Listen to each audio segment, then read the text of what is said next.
Nos habíamos quedado hablando del declive del Imperio Otomano y habría que hacer ahí una reflexión, porque uno tiende a pensar, o podría pensarse, ¿no?, que si el Imperio Otomano fue sufriendo derrotas militares, el Imperio Otomano ya estaba listo. Sería un error. Normalmente los imperios no se hunden de la noche a la mañana. De hecho, hay imperios que nunca terminaron de hundirse, por ejemplo el Imperio Romano, a cuya sombra seguimos viviendo. Desde esa perspectiva, el Imperio Otomano entró en declive, pero reaccionó. Y hubo una serie de sultanes en el siglo XVIII y sobre todo en el siglo XIX que emprenden reformas tendentes a la modernización del imperio. La primera gran reforma es la reforma del ejército. La reforma, en realidad son varias reformas, pero quiero decir, la cuestión militar. El ejército se moderniza. Y poco a poco, con resistencias, sin duda, el ejército otomano deja de ser el viejo ejército del siglo XVI y XVII y comienza a convertirse en un ejército moderno. Algo parecido sucede con la estructura del Estado. El Imperio Otomano entra en la modernidad sufriendo derrotas, pero trata de modernizarse. Y pasa por un periodo, ya en el siglo XIX, que se llamó el periodo Tanzimat, el periodo de la modernización del imperio, en el ejército, en la función pública, en el sistema educativo, en el sistema judicial, en la organización territorial del imperio, en la organización del gobierno, en la organización de las finanzas, en el diseño de una red de transporte, en el desarrollo del telégrafo. Sería un error pensar que el Imperio Otomano aceptó su declive. No, trató de superarlo. Y en realidad, en cierto modo, lo consiguió. En la segunda mitad del siglo XIX se habla del Imperio Otomano como del enfermo de Europa. Y algo de verdad tiene, pero no toda la verdad. Era un imperio poderoso, tenía un gran ejército, estaba modernizándose, dominaba territorios en la península balcánica, en el Oriente Medio, toda Anatolia por descontado, tenía una gran influencia, tenía la capacidad todavía de enfrentarse a los grandes imperios europeos.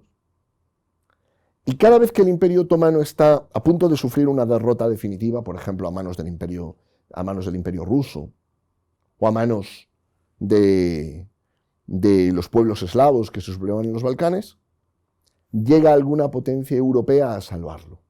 Llega alguna potencia europea a tratar de evitar que la desaparición del Imperio Otomano cree una situación de caos a su caída. Esto va a hacer que en el Imperio Otomano nos encontremos un proceso de modernización y al mismo tiempo un proceso de derrotas militares que van a comenzar en los Balcanes, territorios poblados en su mayoría por pueblos eslavos cristianos, croatas católicos, serbios ortodoxos, griegos ortodoxos, búlgaros ortodoxos, montenegrinos, cómo olvidarlos, y macedonios, cómo olvidarlos, ortodoxos.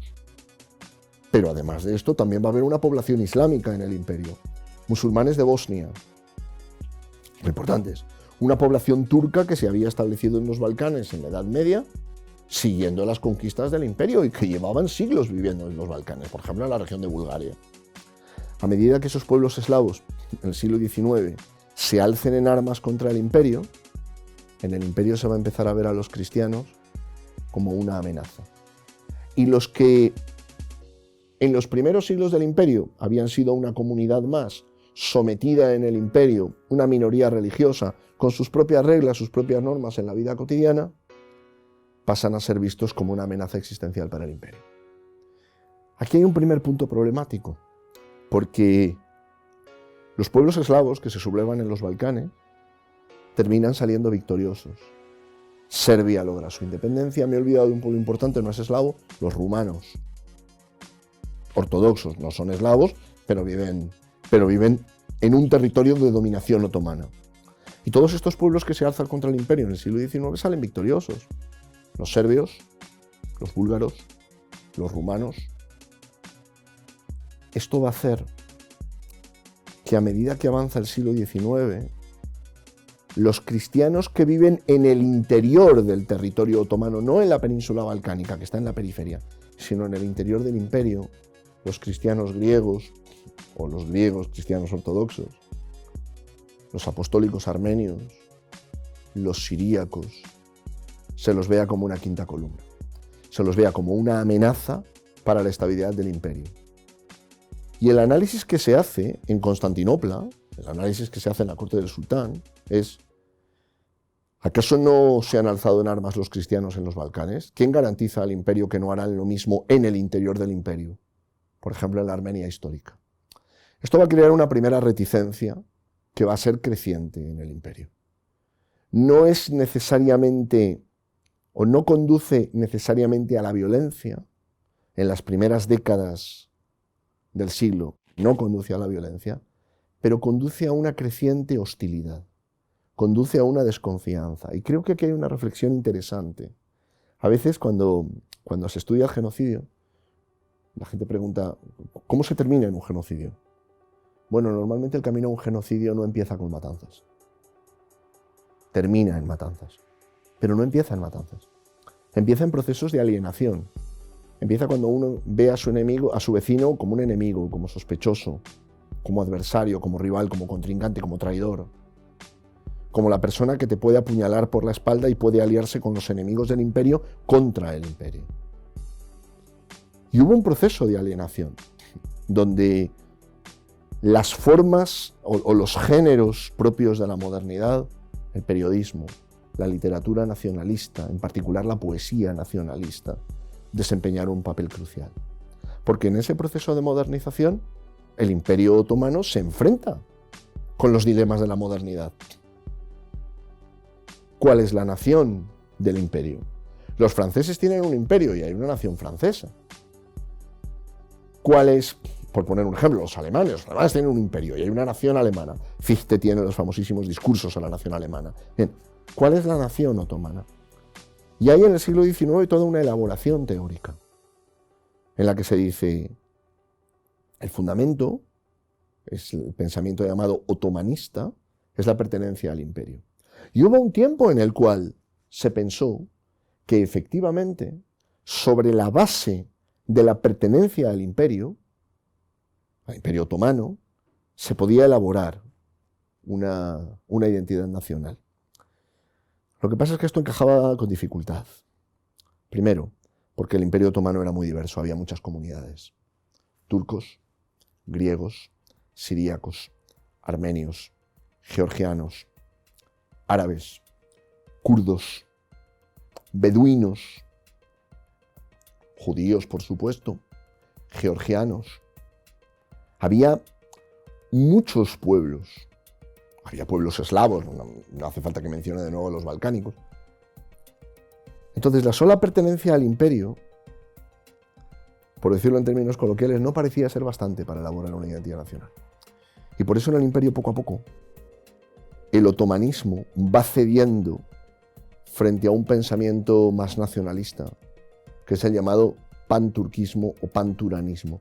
No son exactamente lo mismo, hay un matiz. Panturcos serían la unión de todos los turcos. El panturanismo promueve la unión de los pueblos túrquicos. Bien, es un matiz, pero la idea es que la pertenencia a la comunidad nacional del imperio es el hecho turco. Hablar turco, ser musulmán, pertenecer al pueblo turco. A medida que esta ideología se va imponiendo, ¿cuál es el papel que les queda entonces a las minorías religiosas y a las minorías culturales, que en el contexto otomano viene a ser lo mismo? Si la base de la nación del imperio es la identidad turca, ¿qué puede ofrecer el imperio a los armenios, a los árabes, a los griegos, a los siríacos? ¿Qué les puede ofrecer? Un estatuto de nacionalidad, no de nación, de nacionalidad, de minoría, tolerada en el mejor de los casos. Hay un libro muy interesante que ha publicado el año pasado Editorial Encuentro. Es un libro de estudios del profesor Remy Bragg acerca del Islam. Y el profesor Remy Bragg introduce una reflexión que a mí me parece muy pertinente en este momento. El profesor Remy Bragg explica el concepto de tolerancia en el Islam. Y dice: el concepto de tolerancia en el Islam, dice el profesor Remy Bragg, se asemeja más a la tolerancia que se tiene con los niños o con las personas que no pueden valerse por completo, que no tienen capacidad. Entonces sí, se le tolera, pero se le tolera en el sentido de que no se le puede exigir más. ¿Era esto a lo que podían aspirar esas minorías del imperio? Y entonces, a medida que la ideología panturca va avanzando, también avanzan las ideologías nacionalistas entre las minorías.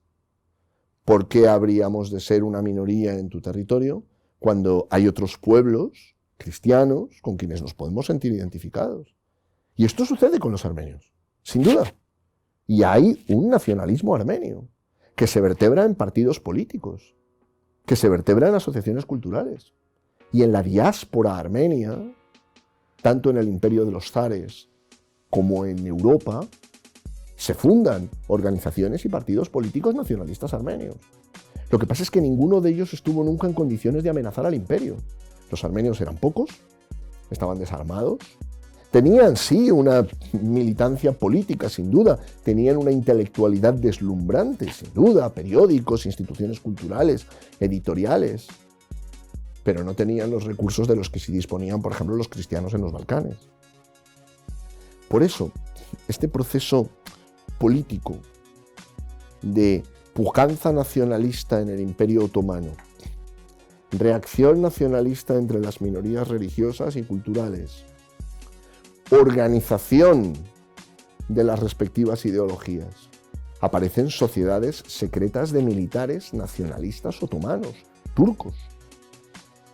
Aparecen partidos políticos que exigen un giro hacia la identidad turca.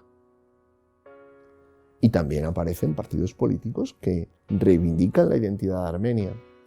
No tanto la independencia de Armenia. Hay que recordar, Armenia está en el interior del Imperio Otomano. Es muy difícil para los armenios pelear por la independencia. Lo que sucede es que parte de la Armenia histórica había quedado en el Imperio de los zares. Y en el Imperio de los zares, en el Imperio ruso, la vida armenia floreció. Y la vida armenia en el Imperio ruso servía como modelo de aquello a lo que los armenios podían aspirar.